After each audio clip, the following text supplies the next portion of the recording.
Alrighty, everyone. Welcome in another SDH Network 1v1. Not really, though, because this is going to be a reoccurring thing that you're going to see for a little bit as well. We have with me head coach of the KSU women's soccer team, head coach Chris Cahill. Listen, alumni of the school, this is a gotta say, we know each other pretty well, but it's really cool to get the chance to chat with you here on SDH as well. Yeah, it's always been good to be a part of what you guys are doing. So I appreciate you guys reaching out and continuing this relationship and having you guys on campus. Listen, Chris, I want to get into talking about, I think, last season heading into this one. It was your first year at the helm, head coach as well. What were some of your biggest takeaways from last season heading into this season? Yeah, there was, you always think when you take over a program, you're like, oh, we're going to win the championship. We're going to go, into the NCAA tournament and do all this other stuff. And so the biggest learning point for us is we all had to figure out who each other were. Like we'd been around each other, but we really weren't able to install who we wanted to be in our identity. So that growth that we needed to have was a big learning point for me. Is where I was in a program for 10 years at Middle Tennessee. And so we kind of built the program on what our identity should be by just the personalities and design of the program. And here it was really kind of starting over, not in a sense of the players that we had. Like Benji did a really good job with some of the players that are on the team, but kind of re-educating them on what I think standards should be, but also how we should play the game a little bit differently. And that took a long time, not for them to buy in, but just to understand how different it was going into Conference USA. And then we had obviously injuries throughout the first half of the season that just made everything just take a little bit longer. So for us, and really me as well, is just still maturing as a team, as a group, and finding the identity. I think we started to find it towards Conference USA last year. And the spring was awesome for us. We had a smaller team, a more focused team, and they grew a ton. And so it's even started to pay off this preseason right now. So just the maturity in all of us to learn each other, develop relationships, understand kind of what we say and mean a little bit more. And for us, it has helped us a lot, just the growth. And so I can't tell you last year was a bad year when you look at our record. It's only a bad year if we repeat it. So if we learn from it and grew from it and our results improve this year, then for sure some of the stumbling blocks we had, whether it was from me being stubborn at times to the team just being a little bit inexperienced and starting to find their way back, I think it'll be a positive if we grow from what we experienced last year. Well, I'll ask you this just to kind of give a lay of the land as well. For you as a head coach, what are some of your philosophies and how do you want this team to play under your leadership here at KSU? Yeah, it kind of starts with the pillars I think I'm trying to build the program on. So hard work is one of them. Hard work, discipline, honesty, and joy is the pillars of this program. So everybody on this team has got to work hard. That's a non-negotiable for me. I do think we have that this year. I think everybody on this team, from the goalkeepers to the 25th person on the roster, even Courtney Allen, who's came in with an ACL and won't play this year, kid's been working hard. There's nothing that I can ask for more is for hard work. So I think you will see that from every single one of our players this year. I can say that it was almost there last year. It wasn't the identity of the team. I think that was just because we couldn't find a rhythm at some points. Discipline, but that just means investing in themselves. This team has definitely invested in themselves. So they had a standard over the summer when I wasn't allowed to be with them. Hey, if you're not going to be at this training session, then we're not going to have you at the other two. But everybody started to show up and they started to get something out of their summer to where we actually started off on a better footing this preseason. Honesty, that's just a pillar in just life. Be honest with me, I'll be honest with you. And I think that has created better and stronger relationships within our team. And we got to have fun doing this. Hard work is fun, but also winning games is fun. Experiences is fun. So the identity of our team should be all four of those. We will work hard. We are going to be disciplined in what we do and how we teach the game. And then ultimately, let's be honest with each other. If it's time to come out because you need a 10-minute break, tell me. We've got players that can go in now and have fun doing it. Celebrate each other, celebrate the goals, celebrate the wins. That's been a positive experience so far this year within our team. So that's hopefully our identity moving forward, and what you'll continue to see in the ups and the downs and the growth that we have this year too. It's one thing that's always stood out to me, I think, from watching KSU soccer for all these years when I was in school and even now being out of it, the connection, I think, on and off the field from the girls in the group. How's it been for you seeing these players come together, whether it's from you guys helping them do that or by themselves, them coming together and kind of creating something really magical on the field and also off of it? Yeah, it's been great to see this team transform over the last year. Some of it was by design and our help. We have a big sisters, little sisters program to try to bridge the gap of not knowing each other. We had a official spring visit for all of our committed 2025 group. We had them in for a spring game, and so they got to spend the whole weekend with the team before they even really got to know each other. And so to have that start off before summer training kicks off and all that has helped us a lot. We have a ton of Georgia kids on our team. We have a ton of Florida kids on our team. We have one Canadian this year. She's probably the only one that didn't really know anybody on the team before she got here, but she was able to come in spring and start to figure out even her freshman class and who they click with and what's comfortable. And like we'll hear it in training, like, don't go after my big sister, like different things like that. So we do PK. So by design, but also, it helps that the Georgia soccer community, as big as it is small. And same thing with Florida. Like they all know each other. Georgia, Florida players all know each other. And so that's been a focus on the quick turnaround from getting the job last March to the 25 class, is making sure we could find the right players that knew each other, and they were the hardest working players that we could find at the time. So that has for sure been a big reason why we've turned around our relationships on the team, improved the culture. And I think they're all on the same page in what they want. I couldn't say that was what it was last year. I think some of us knew and some of us wanted our own things, but this group for sure has come together, and they're all like-minded individuals right now. I have to ask too, you mentioned it earlier, but let's get into it too. The jump to Conference USA, it's not an easy one as well. And I agree with you completely. Watching the team, I think, transform from the very beginning of the season to then seeing where they were at the end, it felt like they got their foot underneath them a little bit more, and they were figuring out Conference USA and how that adjustment was. Heading into this season, you have a lot of those return players who were a part of that squad who know that. How have you seen them helping the new recruits come in and getting them ready to get ready for Conference USA? That also helps too with the pre-conference schedule that you guys do Yep. have lined up as well. For sure. Yeah, it was the biggest thing that I think our team learned is that when you drop points in Conference USA, it's really hard to make them up. And so the intensity in practice, the intensity in talking to each other has picked up a lot. Like if we're not going to talk to each other, then we're not going to get better.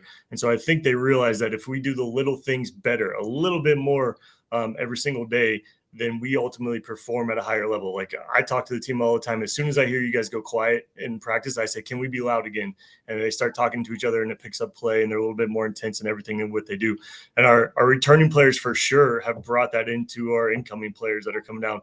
We have some very accomplished incoming players that have played at high level, but it's always new for freshmen to try to figure out who's 14 new players instead of really 6 or 7 new players. And so for our team to be vocal, to be distinct in what they want, whether that's through work rate, whether that's through communication, that's been a big part of what I think Conference USA and that experience helped us last year as we grew into the league last year. Our seniors last year led the way. Like they decided that they wanted to have the best Conference USA season they could.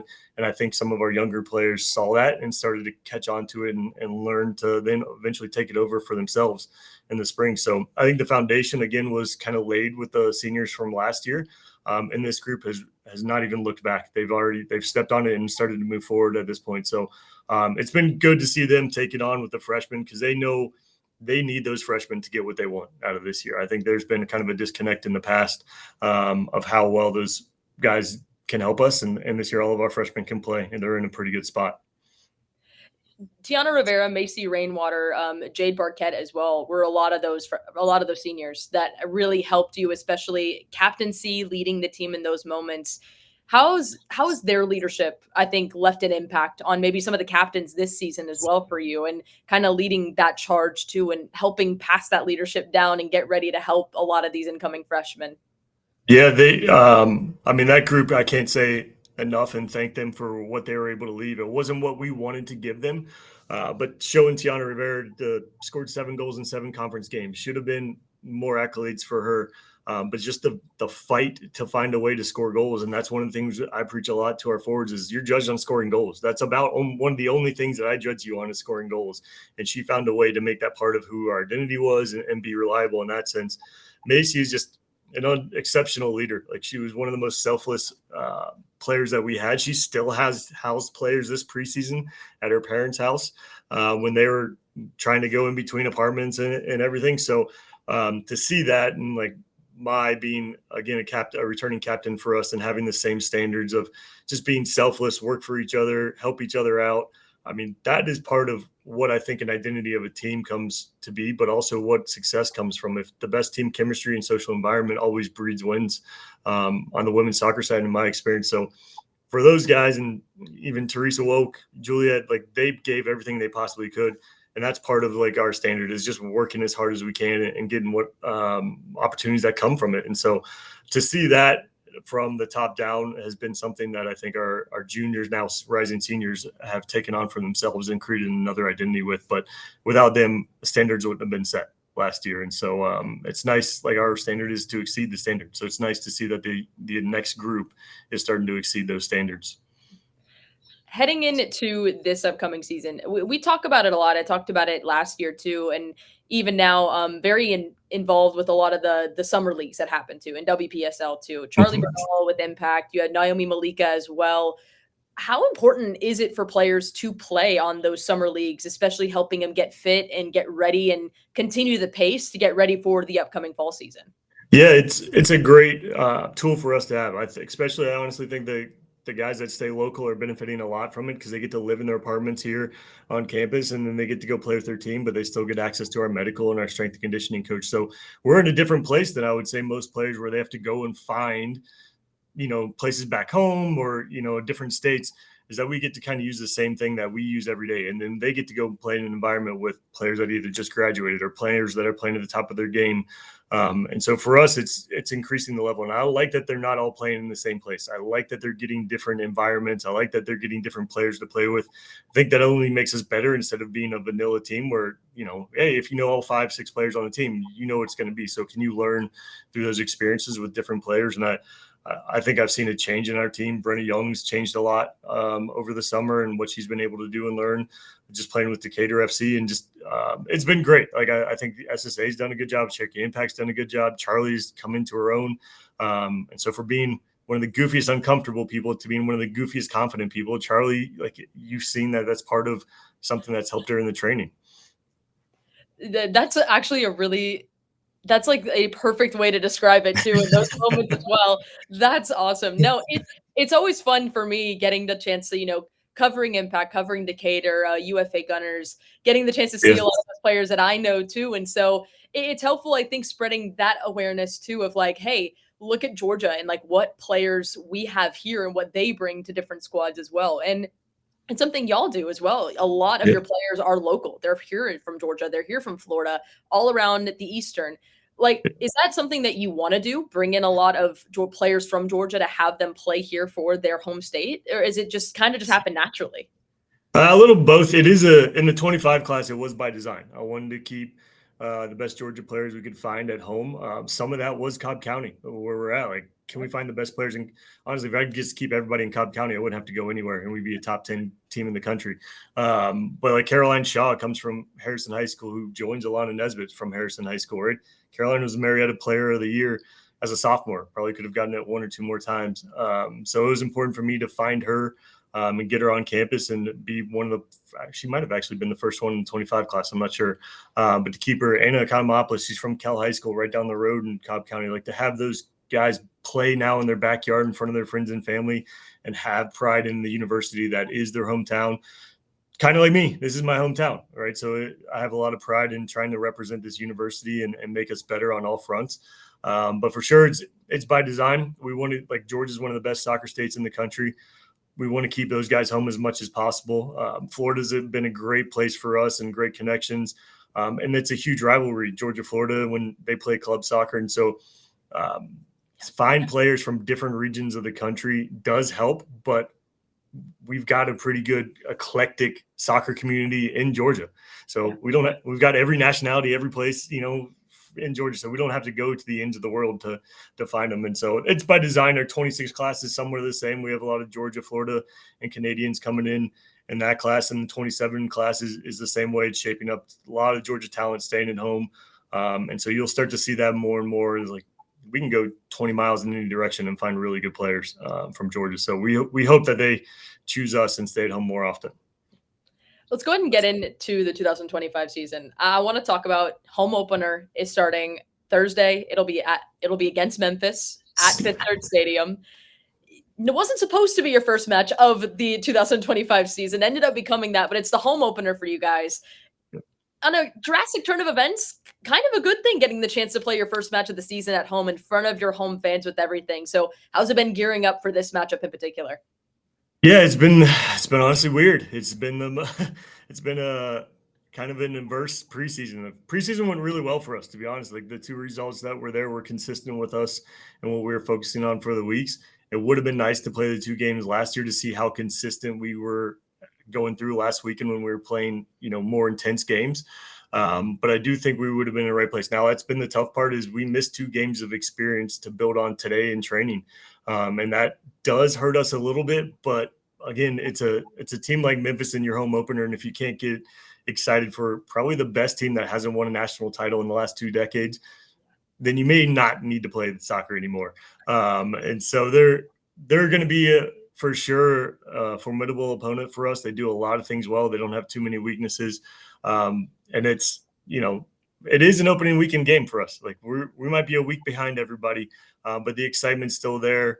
And when you get to play some of these headliner teams like Memphis and Auburn, we always get up for those games. But it's not going to be an easy task. We just hope have knocked enough rust off of what we've been trying to do in the past week that we're ready to go. And Thursday, hopefully the rain and thunder and the lightning stays away for a night so we can finally get a game in. But I think the girls are excited. We're excited to finally play. I think that's been the hardest thing. Training was awesome today because I haven't played in a while. So hopefully we don't kill each other before the game. But for the most part, the girls are ready to go.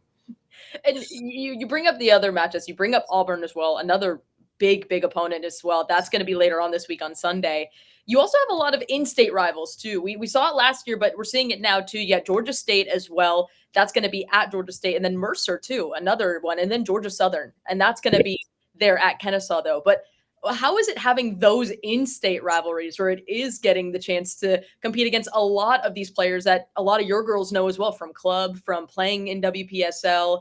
What is it like building that schedule out and getting some of those experience and those matches under their belts?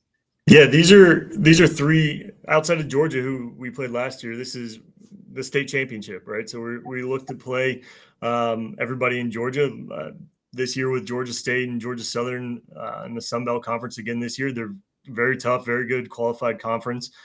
So for us to be able to measure ourselves against one of the better conferences in the country as well is great. The bragging rights are always there for us. Mercer is at the top of their league as well. And so every single team that we play, they're different. So Georgia State, Ed does a great job with Georgia State and their movements off the ball. That's going to help us prepare for other teams like Missouri State in our conference this year.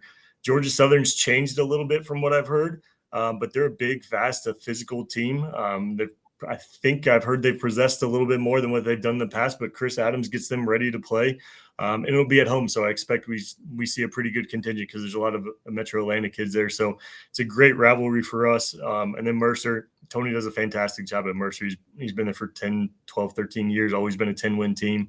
And so what they do is exceptional and it poses problems. So we get 3 different opponents to help us prepare for the season. And again, we want to win all those games, but it's going to be nice to educate ourselves on, hey, what players work together in this situation versus, a team that may be more direct or has a better forward pair and combo. And so how do we play and match up against us? This year, I do think we have the ability to play different formations if we need to.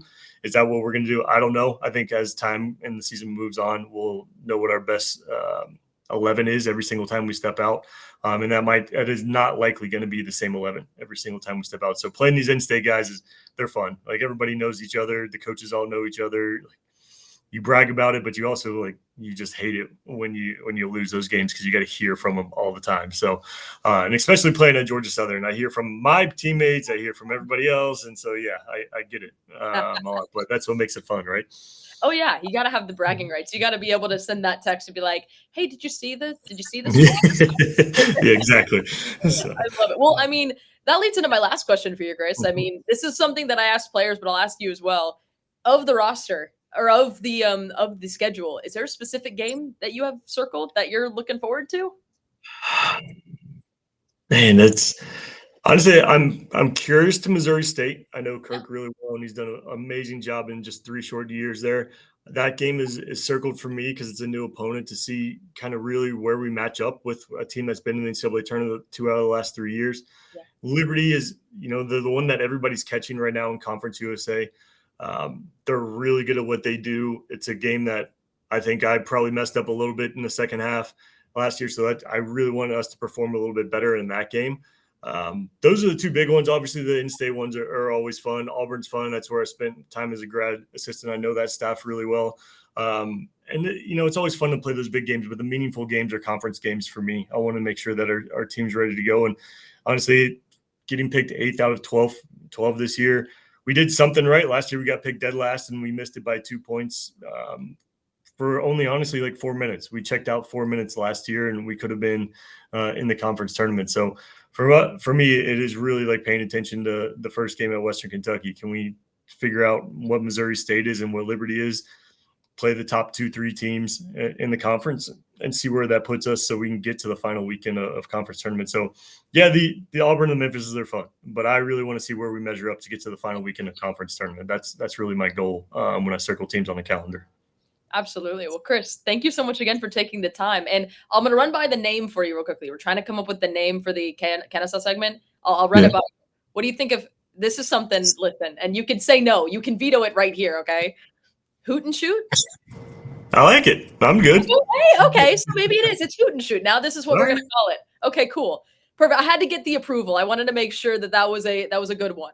I'm good with it. Yeah, if you ask me for anything creative, it's going to take a long time to figure that out. So Hoot and Shoot is good. Amazing. So yeah, this is Hoot and Shoot then on the SDH Network. But Chris, thank you so much again for taking the time, and we'll see you again shortly. We'll see you on Thursday.